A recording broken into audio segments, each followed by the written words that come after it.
et Josué a conquis Jéricho. Mais au lieu de détruire tout simplement Jéricho comme il l'avait détruite matériellement, Josué va libérer une parole. Est-ce qu'il y a quelqu'un qui me suit? Mais je pensais que c'était suffisant. Jéricho, elle est déjà détruite, cette ville. Mais au-delà de cette destruction matérielle, les murailles se sont écroulées. Jéricho n'a plus de remparts. La ville, elle est à nous. Josué va libérer une parole. Elle déclare, Josué maudit la ville de Jéricho. Il maudit tout celui qui va s'élever plus tard pour rebâtir cette ville de Jéricho. Et puis la personne qui va se hasarder à s'élever pour rebâtir cette ville, lorsqu'il commence, c'est son premier fils qui partira. Et lorsqu'il se dira qu'il a terminé son entreprise, c'est son cadet qui partira.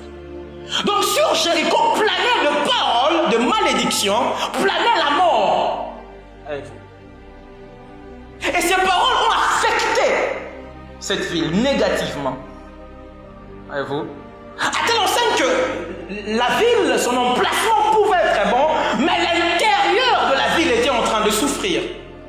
Il y a beaucoup de gens, vous les regardez, vous pouvez les apprécier parce que l'apparence, elle est bonne, la personne, elle est attrayante, apparemment, du point de vue extérieur, mais quand vous entrez dans les profondeurs de son cœur et de sa vie, vous ne pouvez pas regarder. Ça, c'est Jéricho. Tout simplement parce qu'il y a quelqu'un qui a parlé contre cette ville. Et la personne qui a parlé contre la ville de Jéricho, elle était mandatée. C'est Josué qui a traversé les Jourdains, qui a bâti des hôtels et qui a parlé contre cette ville.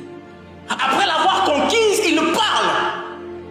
Il met la ville dans un embargo. Donc cette ville ne peut pas être rebâtie, reconstruite. Donc celui qui a parlé contre la ville, c'est Josué. Et quand tu viens parler pour cette ville, tu dois être aussi puissant que Josué. La Bible nous parle d'un homme du nom de Hiel de Bethel. Elle déclare qu'un jour cet homme va s'élever avec une bonne ambition, celle de rebâtir la ville. Dans 1 Roi chapitre 16, le 34e verset, la Bible déclare, Hiel de Bethel s'éleva pour bâtir Jéricho. Attention, Josué n'a pas maudit celui qui viendra bâtir Jéricho. Josué a maudit celui qui viendra rebâtir Jéricho. Puisque Jéricho était déjà bâtie et avait été détruite. Le problème de Josué, c'est la personne qui vient rebâtir sur d'anciennes ruines. Et Hiel de Bethel, lorsqu'il s'élève, il croit bâtir. Parce que la Bible déclare, il s'est levé pour bâtir. Or, il est en train de rebâtir ce que quelqu'un d'autre avait détruit. Donc, il bâtit partant d'anciennes ruines. Mais il n'a pas la provision spirituelle adéquate, appropriée. Mais j'aime la précision qu'il y a dans la Bible. La Bible déclare qu'il était de Bethel. C'est Hiel de Bethel. Bethel, nous connaissons Bethel, c'est ce lieu où Jacob avait vu l'échelle. Bethel, qui signifie la maison des dieux. Les lieux de vision. Donc je suppose que Hiel avait peut-être reçu une vision qui venait peut-être des dieux. Il était bien intentionné au départ. Parce qu'il est de Bethel. Voyez-vous? Bien aimé, les bonnes ambitions ne suffisent pas. Avoir la bonne volonté ne suffit pas. Pour rebâtir Jéricho, il faut en avoir les mandats. Parce que Jéricho est sous un contexte d'embargo. Un embargo là. Il y a des milieux où vous arrivez, vous ne savez pas évoluer. Et vous? Est-ce que Dieu vous a envoyé dans ces milieux-là pour évoluer? Lorsque Dieu vous envoie, il vous mandate, il vous donne l'onction qui vous permettra de résoudre les problèmes. Mais quand la chose part de vous-même, l'idée peut être bonne, l'ambition peut être bonne, mais vous pouvez en mourir. Votre postérité peut en mourir.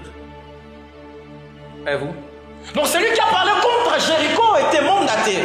Et quand tu viens parler pour Jéricho, tu dois avoir les mêmes types de mandats.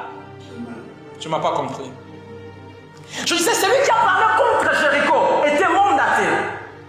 C'est Josué qui parla par l'Éternel. Donc Dieu a approuvé, l'Éternel a approuvé cette malédiction. Et la malédiction est restée suspendue. Et quand tu viens pour lever la malédiction, tu dois avoir le même type de mandat. Tu dois avoir la même onction que celui qui avait posé l'embargo. Généralement, il y a beaucoup de gens qui viennent pour parler pour. Il y a beaucoup de gens qui viennent pour résoudre des problèmes. Mais quand on remonte à l'appel, il n'y a pas de mandat, il n'y a pas d'onction pour ça. Donc à la base, il n'y a que des bonnes intentions. Les bonnes intentions ne suffisent pas. Tu vas te déployer là où il y a un embargo. Les bonnes intentions, l'intention de se déployer ne suffit pas. Que Dieu te donne l'onction et les mandats pour te déployer là où il y a cet embargo là. La vision ne suffit pas. Tu es de Bethel, oui. Tu as vu l'échelle. Tu as reçu la vision. Tu es Iliel de Bethel. Mais ça ne suffit pas. Parce que c'est lui qui doit ôter l'embargo qui est sur Jéricho. Lui, dans son parcours, il a été à Bethel, mais il n'est pas resté à Bethel. Mais il est de Bethel, il est resté à Bethel. On sait qu'il est de là. C'est tout. Il n'y a rien à ajouter.